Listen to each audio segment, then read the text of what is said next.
Shalom, shalom. This is Truth is Everlasting, Lion's Den. I am Yahweh Sap. I camp out with Lion Den, Hawan Ben Joshua in Jacksonville, Florida. But first, I'll take up a prayer to the Father, to the Son, to the elders, to the Akims, and to the women and children in ancient Paleo Hebrew language. Kal Halayim La, Yahweh, Bahashim Yahweh Shai, Bahashim Ha Rokah Kodash Mahamath. All praise in the name of Yahweh Shai, in holy and in spirit and in truth. Double honors to the 144,000 chosen elect. Double honors to the elders of GMS. Double honors to my elder Hawan. Salutation to the Akims in the four corners of the earth, and to the women and children. Shalom. Now, some people ask us, how is it that we can speak ancient Paleo Hebrew? Number one is our language. And number two, if you took the time, you so-called Negros Latinos, Native American speckled birds, and use your phone, which is called a smartphone, you find out that the first language on earth through archaeology is Paleo Hebrew. First language on earth, okay? So now this video, which I've done lessons before, but the spirit keeps moving me, because this is going to happen to all our people, so-called Negros Latinos, Native American speckled birds. It's going to happen to a lot of people, but I'm only concerned about my people. It says here that homeless population explode in Colorado. In other words, it's getting worse than you think. This is travel documentary. You know, a lot of our people are not aware that homeless was something that did not exist in the time of the native Indians living on this land. You will not find none of our people being homeless. That only happened when the colonial Edomites came in and put us into slavery. Okay? I think it was in the 1600, 1609 or 10, somewhere there, Slovakia. I'm going to play a little bit of this video. The title of this lesson is called, If Any Man Serves Me, Let Him Follow Me. Now this goes out not only to our people, Jake the man, but also it's going to go out to the women. Okay? So here it goes. Let me play this first.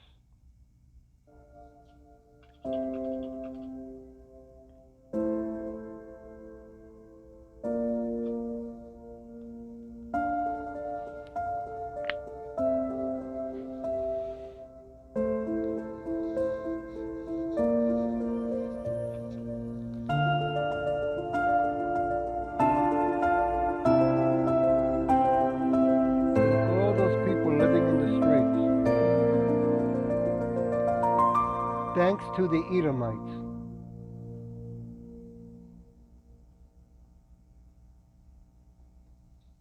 Welcome to Travel Documentary.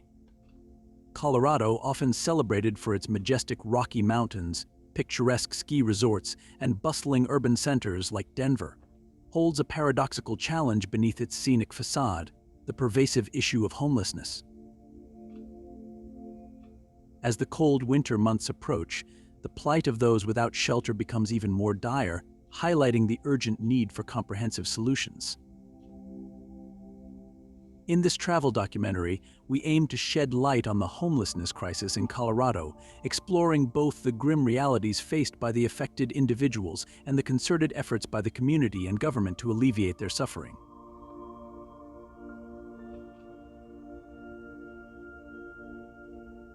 Have you ever wondered what it's like to face homelessness in one of the most beautiful states in the U.S.? This documentary seeks to answer that by providing an in-depth look into the lives of those experiencing homelessness in Colorado and the ongoing battle to provide them with the support they desperately need. Current state of homelessness in Colorado. Statistical overview. Homelessness is not just a localized issue but a nationwide trend that Colorado mirrors with alarming consistency. According to a 2020 report from the U.S. Department of Housing and Urban Development HUD, over 580,000 individuals across the United States experience homelessness each night. I'm sure it's pretty more than that. In Colorado, this number places the state as the 11th worst in terms of homelessness rates, witnessing an increase of nearly 2% compared to the previous year.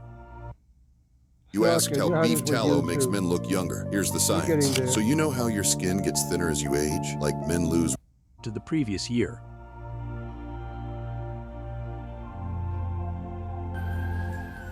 Denver, the state's capital and largest city, stands out as particularly affected, ranking 39th among the worst cities for homelessness. Okay, let me stop it right there because he's going to give a lot of lip service and make it sound like he really cares, okay? You know, when I looked into with AI is being programmed to tell us that the solution to the problem is that the Edomites are going to help us, right? But the thing is that how are you gonna trust the Edomite to help us when they're the cause of the problem?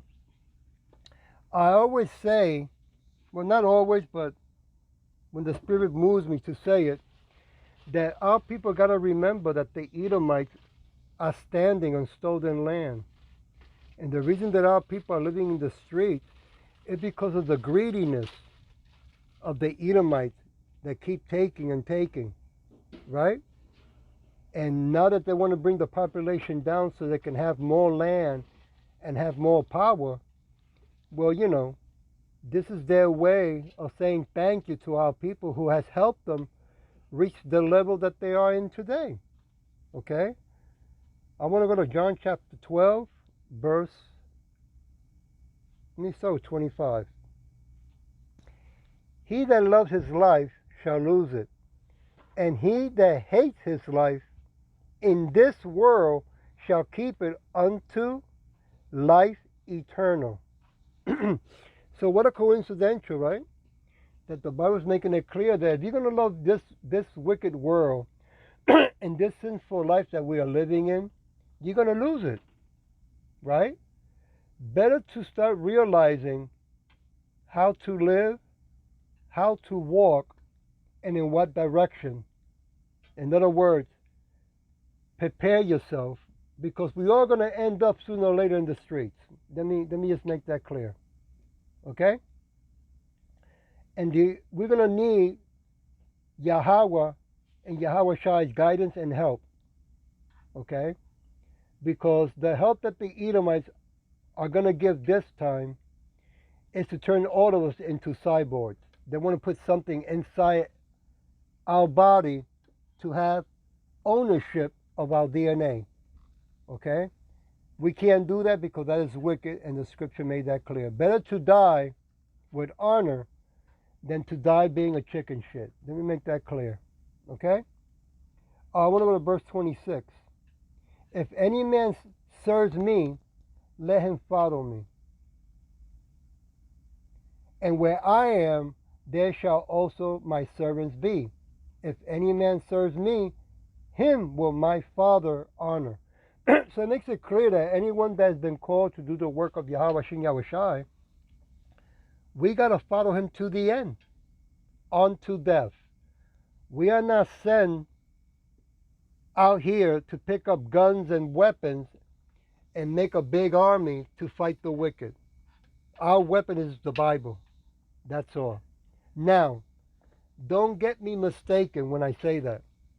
The Bible makes it clear that we could defend ourselves. We cannot venge ourselves. Big difference. Okay?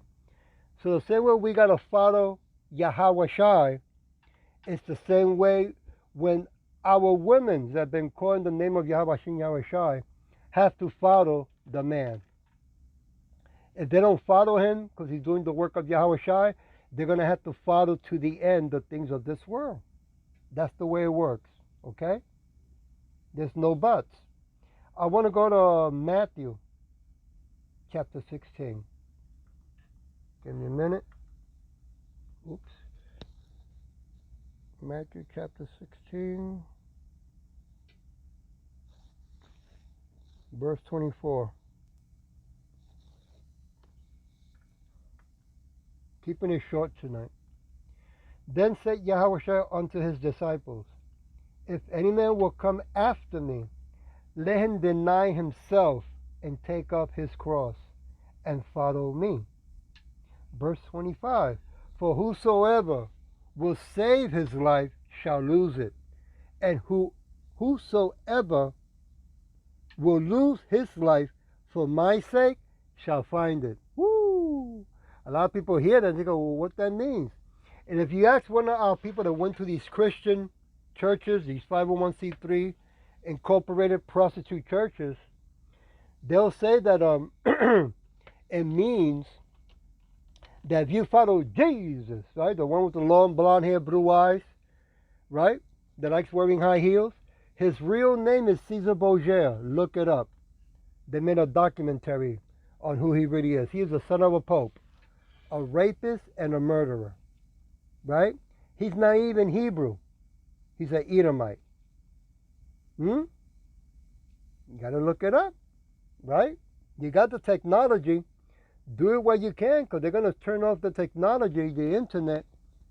And next time when they turn it on, we have to ask permission to AI. And if we don't bow down, we won't be able to use the internet no more. In the Bible, that is called famine of the word. Okay?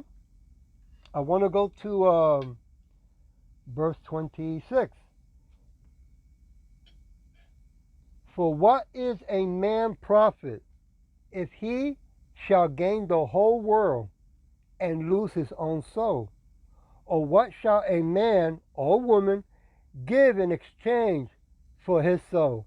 You know, they're going to put all of us in a tight situation of starvation.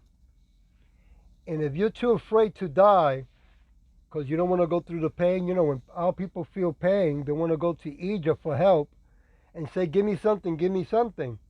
Well, this time, we are going to have to man up, man and woman, so-called Negros, Latinos, and speckled birds.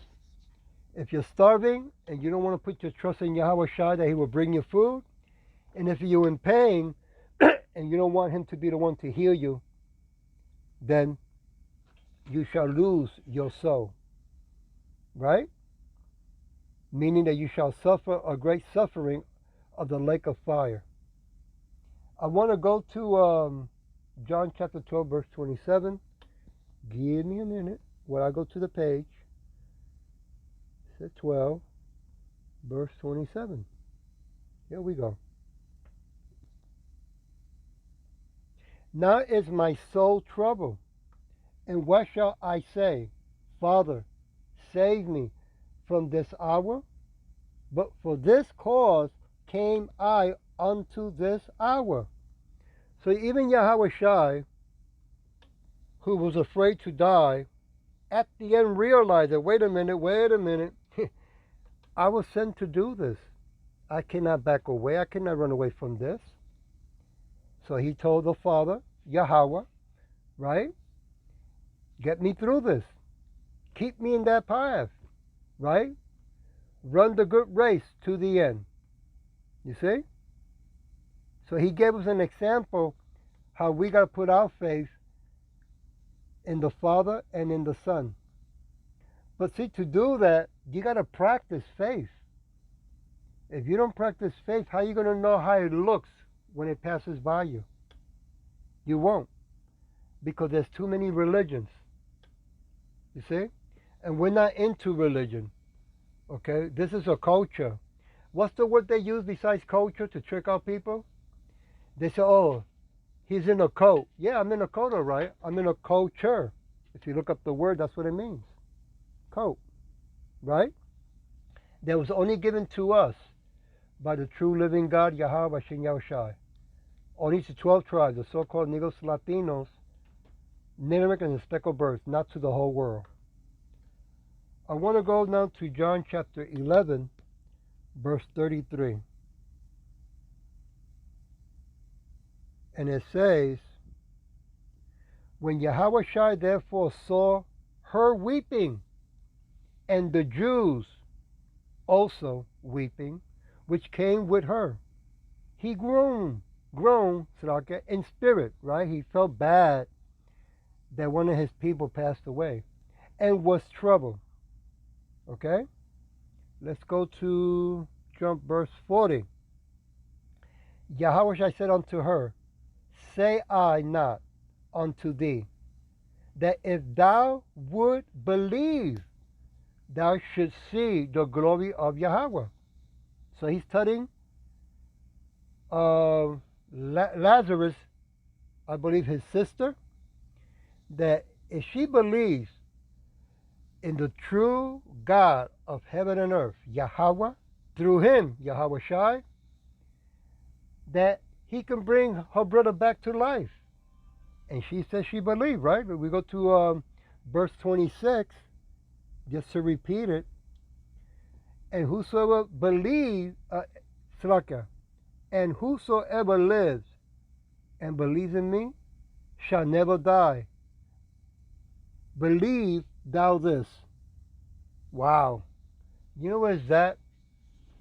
Right now, the Edomites with science, they are predicting that they can keep us alive forever by changing our body parts into machinery.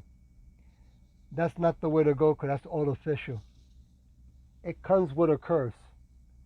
But Yahweh Shai said he will give us a new body and we will live forever and ever.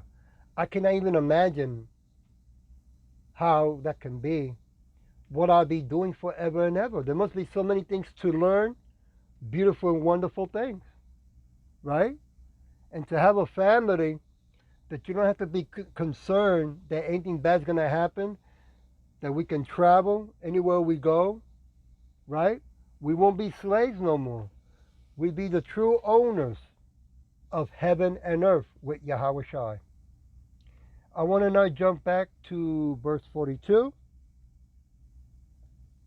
And I knew that thou heard me always, but because of people which stand by, I say it, that they may believe that thou hast sent me. Well, he's telling her, listen, I'm going to prove to all the people that the true God sent Yahweh Shai. Just like we're going to prove to the whole world that Yahweh Shai is the Son of God and that he sent us and that we are the true prophets that the Bible talks about.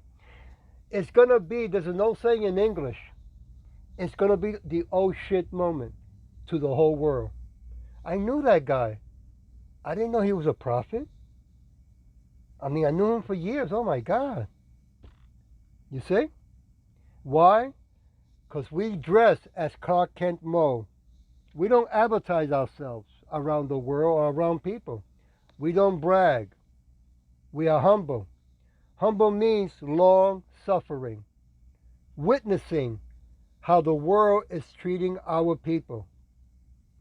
So then that way is recorded in the heavens.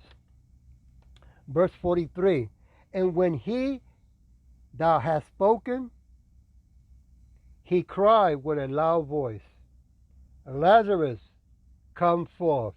If you know the story of Lazarus, Yahweh Shai became such a good friend. He loved Lazarus with all his heart, and Lazarus loved him with all his heart. So Lazarus died, and he was taken to a tomb, right, where he could rest in peace. And his sister Martha or Mary, so I don't remember the name, was crying out, looking for Yahweh Shai. Yahweh Shai got the news, so he went back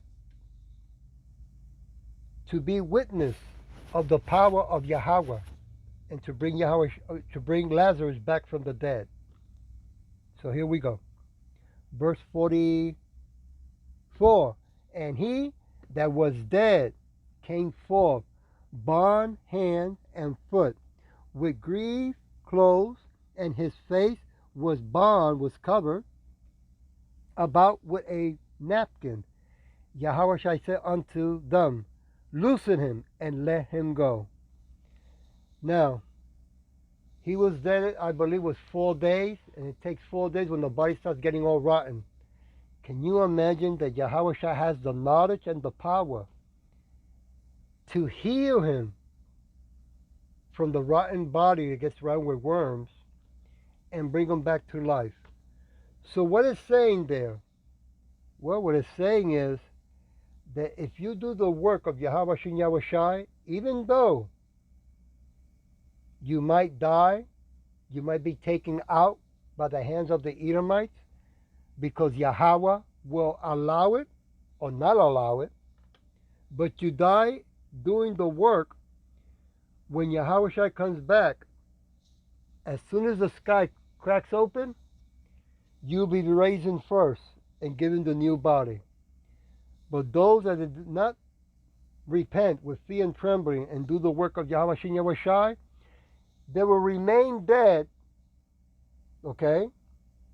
But when they're waking up, they'll be thrown into the lake of fire. They call that the second death. Now, it's bad enough to die the first time, okay? To realize that you're going to be woken up from your peaceful sleep, to be thrown in the lake of fire, and to suffer that second death, I don't know, man. I'm going to do the best I can to do the work of Yahweh Shai than to, not do it and be thrown in the lake of fire. I know what it is to get burned with fire. This kind of fire is going to be worse. I'm going to the next page. I read verse 44. Slakia. I want to go back to John chapter 12. Let's start with 28, verse 28. Father, glorify thy name. Then came their voice from heaven, saying, I have both glorified it and will glorify it again. You know what is that? Yahweh Shai. It's like me picking up the phone, right, and putting it on speaker and calling Yahweh Shai and say, Yahweh Shai, I'm in a tight situation. I got a brother and a sister that just passed away, but they've been doing your work. Can you glorify the Father's name and bring them back to life in front of all these people? And they hear his voice. The only thing is, when they hear the voice, guess what else they hear? It's not from the phone. They hear it from heaven, and they hear thunder. Why thunder? A voice of authority and power. Right? So verse 29. The people therefore that stood by and heard it and said that it thundered.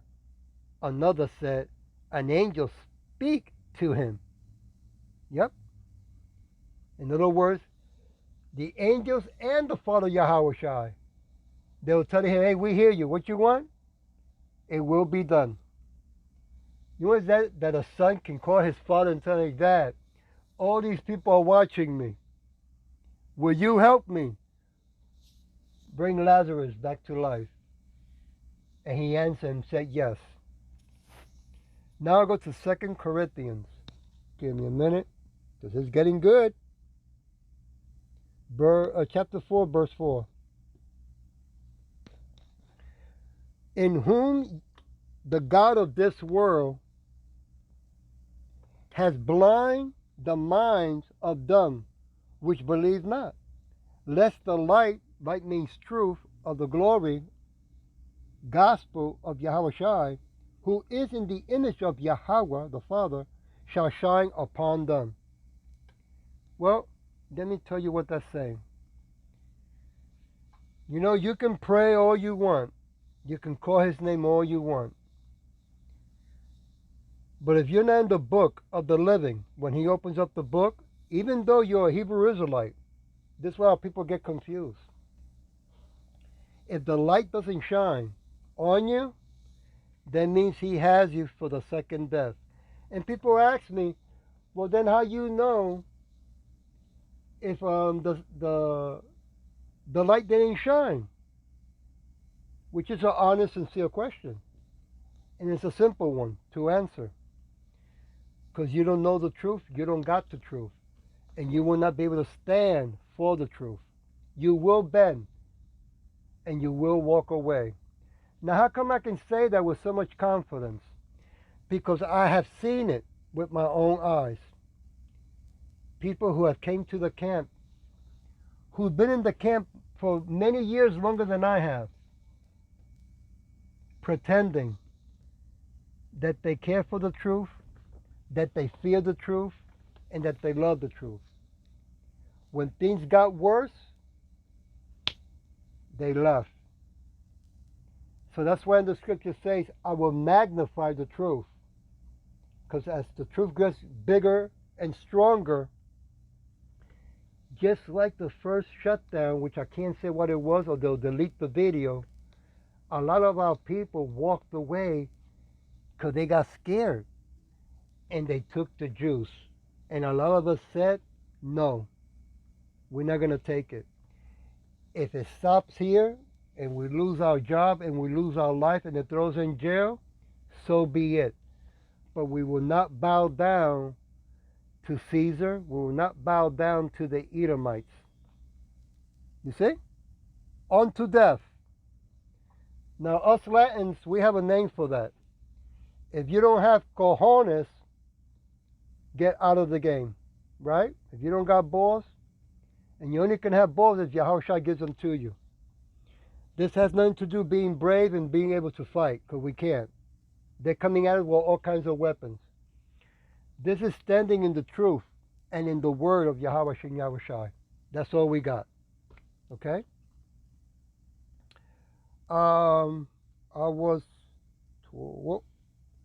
Give me a minute. I read verse 6. Verse 6, for Yahweh who commanded the light, right, the Father who commanded the truth, shine out of darkness, had shined in our hearts, in our mind, to give the light, to give the truth of the knowledge of the glory of Yahweh in the face of Yahweh Shai. You know, when a man loves a woman and when a woman loves a man, they want to get to know each other. And when they get to know each other, what they're really looking for, even though when you ask them, our people cannot really pinpoint it, okay? But the little bit that they know, or what they think they know what love is, right? You want to look for the good qualities. And what you're really hoping for, that they have more qualities of good than of bad. But if they have more bad qualities, but care for the good qualities, they can learn it. See how beautiful that is? So once they get to see that, you know, I benefit more from learning good qualities, from applying good qualities, and from standing firm in good qualities. No different than a boxer who's going to go fight. He's looking for a person who's going to teach him how to win the fight, how to be a good fighter, right? This is the same way. And once they realize that, you know, following that person who has good qualities is better than following that guy that has bad qualities, the benefits of good qualities are much greater than the ones that are wicked. I want to go to, well, believe it or not, I get so caught up. 2 Peter. I'm finishing the lesson. Look at that. How fast it went. 2 Peter chapter 1, verse 19. I'll start with 19. It says, we have also a more sure word of prophecy, whereunto ye do well that ye take heed, right? Take it serious and listen. Don't take it for granted. As unto light, as unto truth, that shines in a dark place. Because we are the light. We can go into any crowd of darkness and we light it up. the day dawn and the day star arise in your heart. Meaning, the star is talking about Yahweh Shai. That day is coming. Okay? We don't know when, not even Yahweh Shai knows when. Only the Father, not even the angels know. But Yahweh Shai is coming in his chariot, that the whole world is going to see the chariot. And when he comes out, he's 10 feet tall, dark skinned with an afro. King of kings, Lord of lords. That's my big brother. And the whole world is going to see him, Slakia, and realize that we've spoken the truth. I'll leave it with verse 12. Wherefore I will not be diligent to put you away in remembrance of these things, though ye know them, and be established in the presence of truth. Once you hear the truth, this is not something you want to take lightly. This is not something you want to give the finger. Take it lightly. Let it grow in you.